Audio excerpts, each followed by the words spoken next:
Yo, what's up, y'all? It's your boy Jamin, and I'm back again with field number 2. Now I know.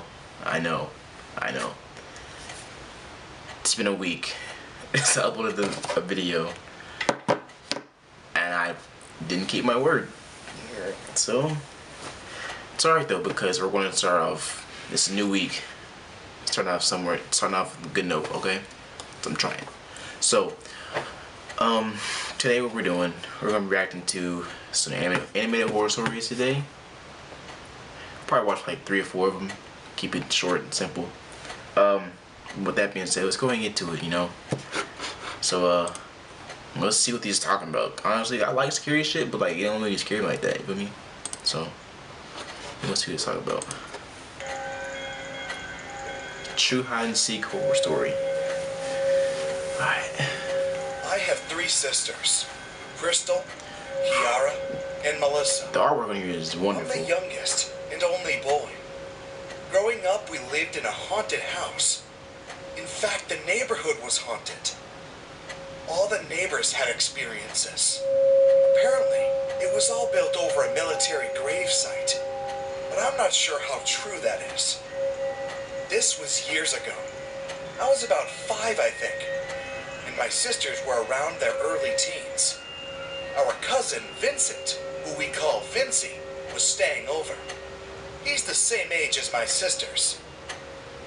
We used to play hide-and-seek with all the lights in the house turned off, apart from any room our parents were in. So this night was going great. The only source of light was a flashlight that the seeker had. Crystal was usually found quickly because she had, and still has, really long curly red hair, and it almost glowed bright orange in the light. Kiara has long straight blonde hair, so she was found quickly too. But Melissa and I have black hair, so we could blend in better. However, this night, Kiara was the seeker. She found us fairly quickly and only had Vincy to find. So she went to our parents' room and shined the light inside. Our parents had 2 white wardrobes that were attached on either side of a white dressing table, with a mirror on top of it. Kiara could see one of the wardrobe doors was slightly opened, and inside of it, in the darkness, she could see eyes staring out at her. She laughed and shouted, "Found you, Vincy!" But the eyes didn't move. They just stared at her. "I see you, Vincy," she laughed again. Suddenly, on the opposite side of the room, the curtains of the window flew open, and Vincy jumped from the window ledge laughing. Kiara looked at him in confusion. But I thought, suddenly the confusion turned to fear when she looked back at the wardrobe. The eyes were still there, wide and staring at Vincy, but then slowly looked back in her direction. Kiara screamed and quickly turned on the room light, and they could both now see that the wardrobe was empty. Nobody hiding, no pets, no boxes, nothing. Hide and seek in the dark soon became a memory after that. Fun fact, I used to play hide and seek with my family and friends, like my cousins and stuff like that, in the dark. But like shit like this, never experienced. Never. No. Nope. Sorry. Not happening. Creepy abandoned building horror story. This happened. I've been in a couple abandoned buildings before, and I've seen some crazy shit in there, like some weird shit. We had all the same interests, so we got along great. But that's besides the point. There's this old abandoned house a few blocks away that has been vacant for years.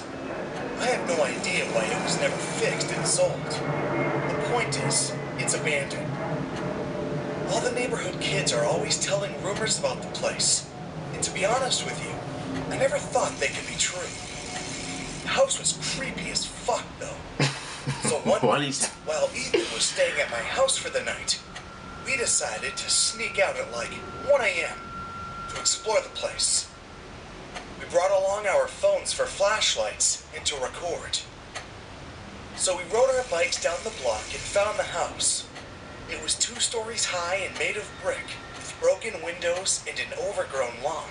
Basically all the natural traits of an abandoned house. Ethan and I hid our bikes in a bush and went around the backside. Oddly enough, the back door was unlocked. One of the rumors is that local homeless people, drug addicts, and gang members all hang out here. So the fact that someone seemed to have been here kind of freaked us out. Inside, it smelled like shit. It was so dark that if it weren't for our flashlights, It smelled like shit.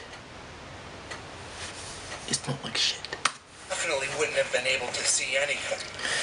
See, this is what you don't. You don't go looking for shit, bro. You don't. Like, don't go. Let's be Walked quiet. through what appeared to be a kitchen, around through a living room, into a foyer. Just as we were about to go upstairs, there was a sudden, loud thump. Ethan and I both jumped and stood frozen. Dude, I think someone's up there. I whispered to Ethan. Yeah, no kidding, he said back. Let's check it out. Dude, are you fucking crazy? I said. But Ethan either didn't hear or ignored me, as he was already halfway up the stairs. As much as I did not want to go up there, I decided to anyways because there was no way in hell I was staying down in the dark alone. We got upstairs and heard an identical thump down the hall. Holding up my phone to continue recording, I reluctantly followed Ethan down there. We approached the doorway and glanced through to see someone standing by the window. It was so dark, all we could make out was a brown sweater he was wearing. We knew he had to know we were here, because we had already shown the flashlight on him. Ethan began to cautiously walk towards the guy. I stood back by the doorway. Ethan walked up to the guy, strained his body to look at his face. Why would you go up to the person though? That's the thing. Like, why would you do He that? shoved the guy, who fell to the floor, stiff like a statue, and grabbed my shirt collar as he tugged me away from there. I dropped my phone as we nearly trampled each other running down the stairs and out the back door. We got on our bikes and pedaled fast as possible back home. Apparently, when Ethan had walked up to the stiff man, he realized that the man was some sort of taxidermied human, with black sockets where his eyes had been taken out. At the same time, he heard a crack in the floorboards. Ugh. Across the room, and saw the silhouette of a man huddled in a dark corner watching him. We had the nerve to go back to the house a few days later. Why would you- find my phone? Okay, your phone It was gone. yeah. As the taxidermy human and whoever was in that house. We didn't dare report it to the police for fear of getting busted for breaking and entering and sneaking out at night.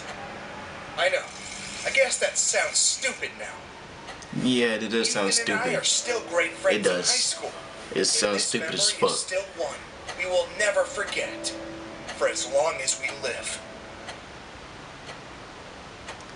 Creepy deep web. Oh. A few years ago, while I was in high school, the deep web was becoming very popular. I never really got into it until my friend told me about it because he was into that weird stuff. One day after school, I had nothing to do, so I went onto the browser tour. I didn't really see much, so I called my friend over so he could help me out. Once he got to my house, we started searching more and more. We saw a lot of drugs and illegal weapons, stuff like that. Then he clicked on a link that was in a chat room, and the link said, "Watch this." As we're sitting there, we were just staring at the screen that went from black to the outside of a building within a few seconds. And out of nowhere, a sticky note that said, "Want to see something cool?" So then I typed, "Yeah, sure." What was weird was the guy wouldn't type. He just showed sticky notes in the camera. And he also never spoke. All of a sudden, the camera started moving toward the building that it was facing. As we're watching him move toward the building, we noticed that the building was in our neighborhood. Then he quit moving and put another sticky note that said LOL. That kind of creeped me out. and then a person entered the building. My bad, Joe. My camera cut out. I'm gonna just go back real quick. Right here. No, it's too far. On her neck. And the guy shoved her face in the bowl and put the sticky notes. Right? Then the screen goes black. We sat there for about 10 minutes in disbelief, but the stream was still live. Then out of nowhere, the camera was back on. Then it was in the corner of my street. Then another sticky note that said 545 East 99th Street off of St. Clair. That was my address. Oh my. Then another sticky note that said open the door. We sat there confused. Then out of nowhere, a knock at the door. Boy, jumped up, and we both ran to the back door. Then we heard a knock at that door right before I grabbed the handle. At that point, we had someone at the back door and someone at the front door knocking. We were stuck. Critical thinking wasn't my strength at that point. We ran upstairs, called the cops, and locked ourselves in my room. The cops showed up, but no one was outside. Only items the cops found were 100 sticky notes, all with my address written on them. I told the cops about the building with the girl, and they found it. The girl was 14 and had been missing for 5 weeks. Oh my gosh, bro. We moved out of that house within a week. But I would never visit the deep or the dark web again. Alright, we got time for one more. Alright. Creepy man followed me home. One day, when I was in the 6th grade, on a rainy day, I was walking home. On my walk, which is about a mile or so long, I had to walk through a cemetery. Not a stereotypical, shabby, haunted one, but one that had many people walking through and was usually full of maintenance employees. I remember walking by a group of them sitting on benches on a break. I thought nothing of it, as he stood up and started walking at a fair distance. After a bit, I looked back at him, and he looked down quickly. He was in the same baby blue uniform as the others, and had a gray beard. But I made out a... My camera cut out once again. I don't know what's wrong with it, but this is the last one I'm going to watch because I don't know what's wrong with it. So... opened the door. I looked behind me. I saw the man in the middle of the street. I walked over to the phone and dialed 911. Before I called, I looked out the window. He was gone. I told my mom what happened when she got home. She didn't believe me. Of course, she didn't believe him. I couldn't sleep. There was lightning outside, and I could see occasional shadows from the flashes through my window in my living room.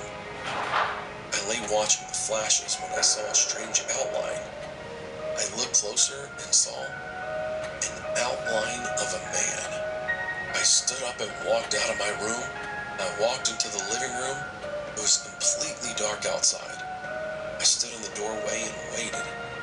A car's headlight illuminated the pale, shallow face of Frank P. I ran into my room and locked the door. Never saw him after that night. But whenever I see that baby blue uniform, I think back to that night and that haunting image of the skeletal, unnatural face of Frank P. Alright, y'all. That was... I think it's enough. Alright, it's 3's enough. I'm gonna make this a long video. So with that being said, I know I didn't keep my word for the little challenge. Alright, but it's okay. It's alright. But look, make sure you guys hit that subscribe button down there. Right down there, alright? It's like right here, I think. Right down there. Hit the like button, comment, and share. I mean, hey, we gonna go up. We don't do this challenge, alright? And also, no one called me out. So, I mean, you coulda got some money. Easy $100. Easy, but no one called me out, so you're not getting it. So, look, alright, y'all, it's been cool. I'll talk to you guys later. It's been good. I mean, hey, shit. Alright, y'all, I'm out.